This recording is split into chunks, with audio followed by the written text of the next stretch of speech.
Okay, chapter का नाम है हेरिडिटी एंड इवोल्यूशन। ठीक है, चैप्टर 2 पार्ट में डिवाइडेड है। हेरिडिटी अलग पार्ट है, इवोल्यूशन अलग पार्ट है, दोनों में कंफ्यूज नहीं होना। आज हम लोग खाली कंप्लीट करने वाले half part, that is heredity. ठीक है, तो आपने ये पढ़ा रहेगा कभी हेरिडिटी वेरिएशन, 9th में भी आपको था ना, मेंडल्स वाला लॉ पढ़ा रहेगा, मेंडल्स मोनोहाइब्रिड डाईहाइब्रिड क्रॉस, पढ़ा है कि नहीं पढ़ा है? यस, ठीक है, टेक्स्ट बुक कोई खोलेगा नहीं, बंद करके रखना, खाली यहाँ पे ध्यान देना है। ठीक है, चलिए आ जाते हैं हम लोग सबसे पहले हेरिडिटी के ऊपर। हेरिडिटी का मतलब क्या होता है पहले वो देख लेते हैं। चलो बताइए हेरिडिटी का मतलब क्या होता है, एनीवन? हेरिडिटी का मतलब इनहेरिटेंस। इनहेरिटेंस का मतलब transfer of genes from one generation to another. Transfer of gene. Gene का मतलब बोले अलाउद्दीन का जीन, खोला निकला अलाउद्दीन का जीन। जीन मतलब कैरेक्टरिस्टिक्स। जीन, जीन क्या पहनने वाली जीन्स? फिर segments of DNA. Segment of DNA मतलब कुछ ना कुछ आपको रिलेट करना पड़ेगा। पहले सेल से, सेल के अंदर न्यूक्लियस से, न्यूक्लियस में क्रोमोसोम से, एंड सो ऑन। बराबर, ठीक है, स्टार्ट करूंगा वहीं सही में, लेकिन सबसे पहले खाली ये समझ लो कि we look similar to our parents. Yes और नो? अरे अपने ही पेरेंट्स से सिमिलर दिखते हैं ना आप लोग? हाँ बोलो। हाँ, कोई भी बाजू वाले से सिमिलर नहीं दिखते, सब अपने पेरेंट्स से ही सिमिलर। इसी को हम लोग क्या बोलते हैं? Heredity. Transfer of character from one parent to their offspring is called as heredity. सब अपने बच्चों को ही इनहेरिट करते हैं, आजू बाजू वाले को इनहेरिट नहीं करते। याद रखो, इनहेरिटेंस में पेरेंट्स और उसके ऑफस्प्रिंग। समझ में आ गया ये टॉपिक? ठीक है, वैसे ही एक टॉपिक इसके अंदर रहेगा जो आपको पता होना चाहिए, that is variation. Are we exact copy of our parents? Xerox copy, xerox करके निकाला है आपको? नहीं ना। So we are combination of mother and father, दोनों के कुछ कैरेक्टर्स मिलते जुलते रहेंगे। एग्जैक्टली सिमिलर, इसको बोलते हैं वेरिएशन। क्या बोलते हैं इसको? वेरिएशन। समझ में आ गया वेरिएशन क्या होता है?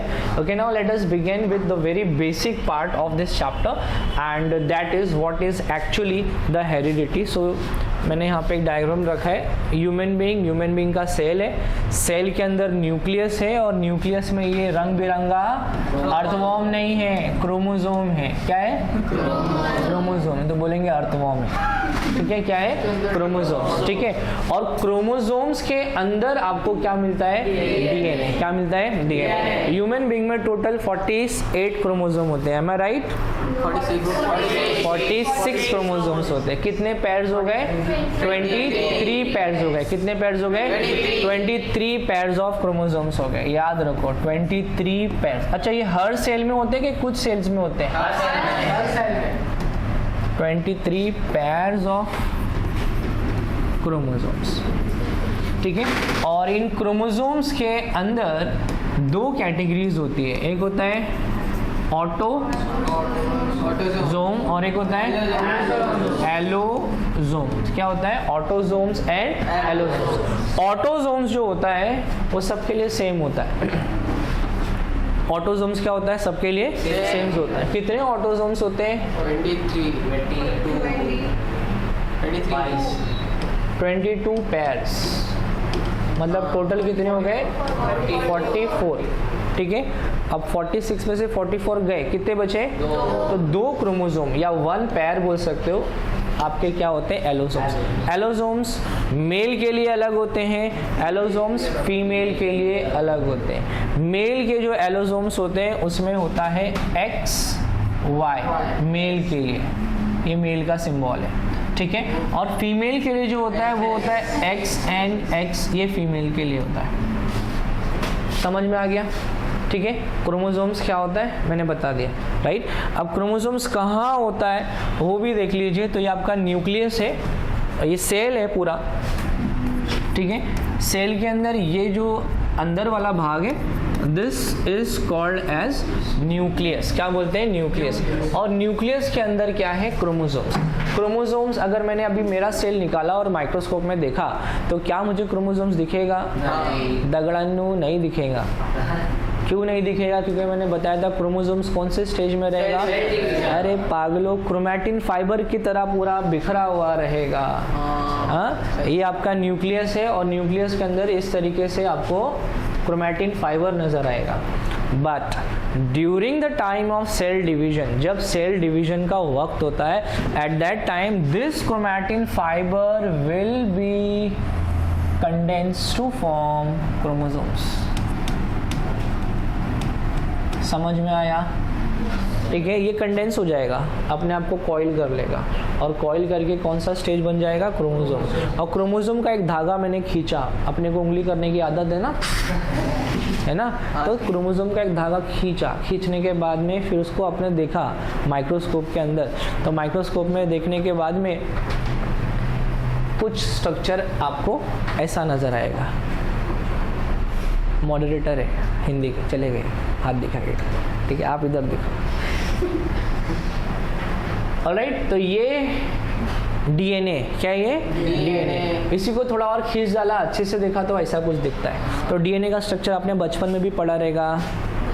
बचपन मतलब 1 साल पहले, है ना? अभी आप बुढ़े हो गए हो ना, कुछ याद नहीं है ना आप लोगों को, तो बुढ़े बोला जाएगा ना। बचपन में पढ़ा था, भूल गए हो?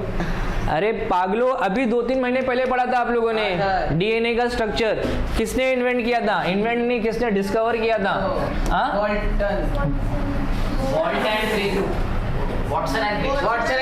वॉटसन नहीं है, वैटसन है वो।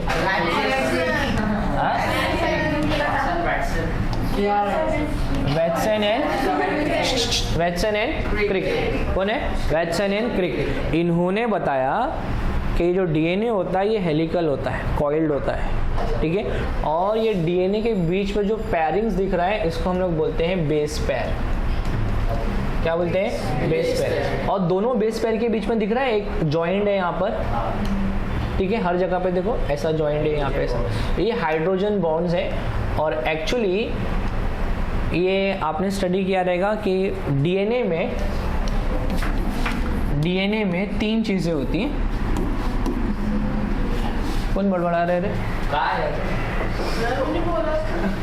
मैं देखो काना दिखता हो गया, उधर ही देख रहा हूँ, तू क्यों अपने ऊपर ले रहा है? इधर देखना, उन लोगों की बात क्यों सुन रही?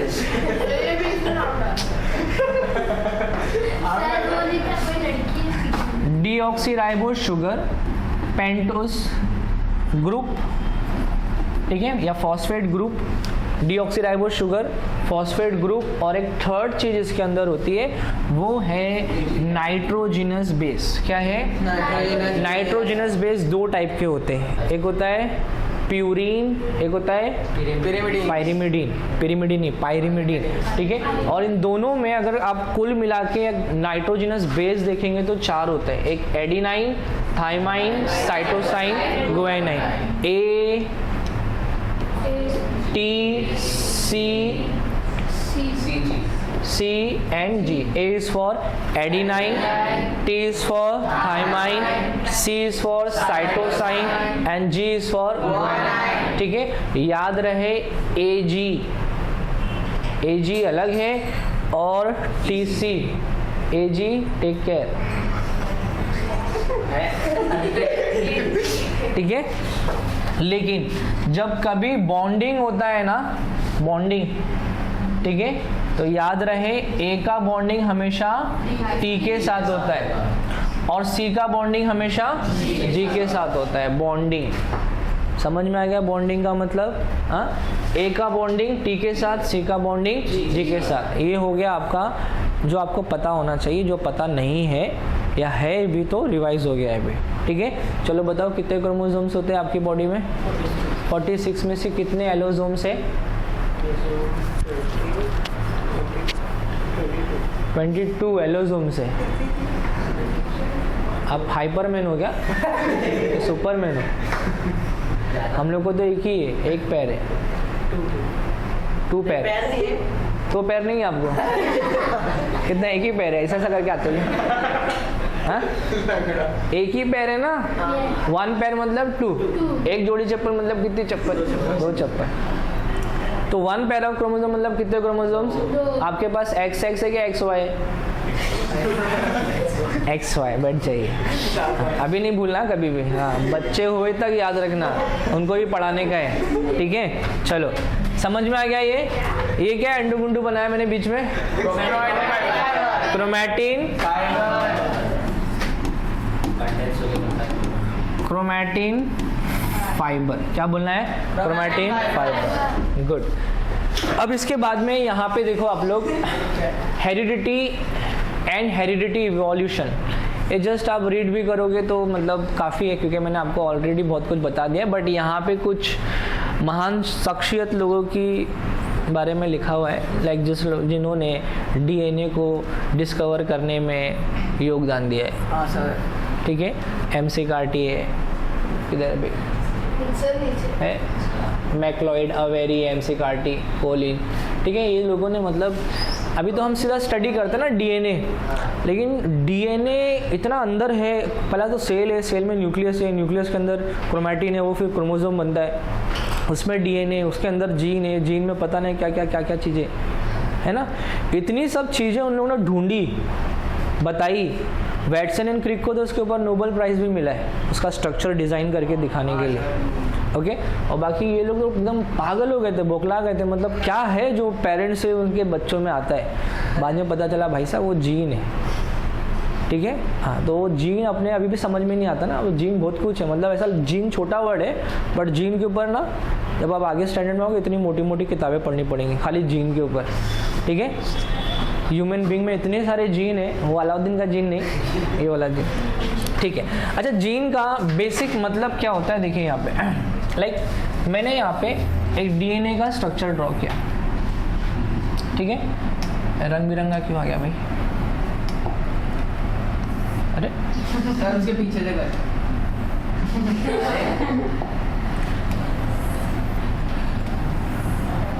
राइट, ये डीएनए, ठीक है। पता है आपको आपके सेल में कितने लंबे डीएनए होते हैं?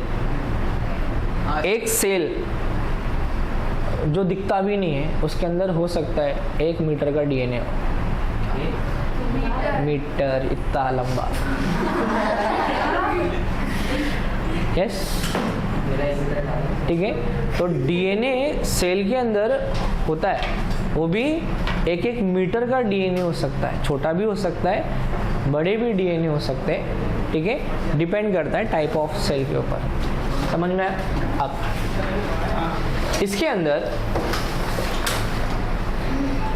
यहाँ पे ध्यान देना है, इसके अंदर एक छोटा सा पार्ट, ठीक है, एक छोटा सा पार्ट, इसे हम कहते हैं जीन। क्या बोलते हैं? जीन। वापस बोलिए, क्या बोलते हैं? जीन, ठीक है। हो सकता है ये वाला पार्ट जीन ना हो,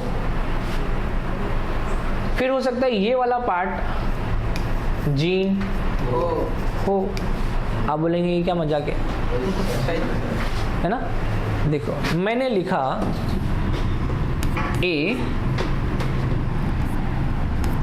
T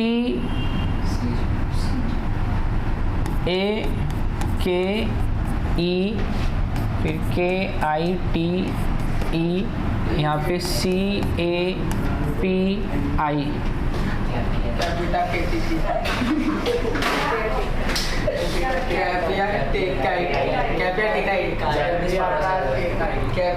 ये कुछ सेंस क्रिएट करता है, लेकिन अगर मैंने इसको डिवाइड कर दिया, CAP AT TAKE KIT, तो ये सेंस क्रिएट करता है। वैसे ही ये जो डीएनए है ना, इस डीएनए की लेंथ में न्यूक्लियोटाइड है। यहाँ पे A है तो यहाँ पे क्या है, यहाँ पे C है तो यहाँ पे क्या है, यहाँ पे G है तो यहाँ पे क्या है, यहाँ पे A है तो यहाँ पे क्या है, यहाँ पे T है तो यहाँ पे क्या है, यहाँ पे A है तो यहाँ पे क्या है, ठीक। तो उसी तरीके से ये वाला पार्ट कुछ सेंस जनरेट करता है, और इसीलिए मैं उसको जीन बोलूँगा। हो सकता है ये वाला पार्ट कोई सेंस क्रिएट नहीं करता है, कुछ ऐसा अल्फ़ाबेट रहेगा जो कुछ सेंस क्रिएट नहीं करता है, तो वैसे ये जेनेटिक इन्फॉर्मेशन कैरी नहीं करता है। तो जेनेटिक मतलब प्रोटीन सिंथेसिस के लिए इन्फॉर्मेशन कैरी नहीं करता है, तो ये नॉनसेंस पार्ट हो गया मेरे लिए, वो जीन नहीं रहेगा। समझ में आया जीन क्या होता है? अभी जीन, अभी डेफिनेशन कैसा रहेगा? Gene is the functional segment, आज इसका मतलब समझ में आएगा, functional segment of DNA, DNA का फंक्शनल पार्ट। पता ये चला डीएनए में नॉन फंक्शनल पार्ट भी होता है जिसको हम लोग जीन नहीं बोलेंगे। जीन का मतलब समझ में आ गया, ठीक है। अच्छा, ये कौन सा फंक्शन कैरी करता है? तो याद रखो, हर जीन प्रोटीन का सिंथेसिस करता है। जीन क्या करता है? बोलिए, जीन क्या करता है? Synthesis of protein. तो जीन का फंक्शन क्या है? Protein synthesis. समझ में आ गया? जीन का फंक्शन क्या है? प्रोटीन सिंथेसिस, याद रहेगा। अब प्रोटीन अपने बॉडी में बहुत सारे टाइप्स के होते हैं। ये जो बाल है ये भी प्रोटीन है, नेल्स है ये भी प्रोटीन है, ब्लड में हेमोग्लोबिन है ये भी प्रोटीन है। आप खाना खाते हो, खाना हजम होता है, हजम होने के लिए एंजाइम्स चाहिए, एंजाइम्स भी प्रोटीन है, ठीक है। इनफैक्ट पूरे बॉडी में प्रोटीन के अलावा आपकी कहानी चलनी ही नहीं है। और प्रोटीन का प्रोडक्शन कौन करना है? प्रोटीन का प्रोडक्शन कौन करेगा? जीन्स करेंगे। प्रोटीन का प्रोडक्शन कौन करेगा? जीन्स करेंगे। जीन्स कहाँ होते हैं? डीएनए में। डीएनए कहाँ होता है? क्रोमोसोम्स। क्रोमोसोम्स आपके न्यूक्लियस के अंदर प्रेजेंट है। समझ में आ गया ये, ठीक है। तो मैं ये पूरा रीड नहीं करते बैठ रहा हूँ, ये आपको पूरा समझ में आ गया। और ये हेरिडिटी समझ में आ गया। क्रोमोसोम्स कितने होते हैं वो बता दिए मैंने। 22 पेयर्स ऑटोसोम्स के हो गए और 1 पेयर किसका है? एलोसोम्स का है। एलोसोम्स मेल के लिए XY रहेगा और फीमेल के लिए XX रहेगा, ठीक है। पता ये चला जेंडर, जेंडर के अंदर मेल आर हेटेरोगैमेट्स।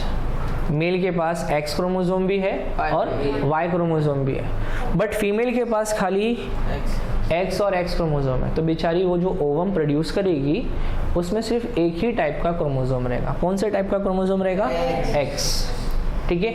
अब ये डिपेंड करता है मेल के ऊपर कि उसका जो स्पर्म है, उसके स्पर्म में अगर X क्रोमोसोम है या Y क्रोमोसोम है। अगर X वाला X से मिल जाएगा तो वापस XX हो जाएगा, तो पैदा होने वाली क्या रहेगी? फीमेल। और अगर ये वाला गया उसके पास तो XY हो जाएगा, फिर क्या हो जाएगा? मतलब फीमेल का इसमें कोई भी रोल नहीं है। इसमें किसका रोल है? मेल का रोल है। समझ में आया? तो फीमेल को कभी भी डांटने का नहीं शादी के बाद। समझ में आया? क्योंकि रोल असली किसका है? मेल का है, ठीक है। तो सासू माँ को समझा देना।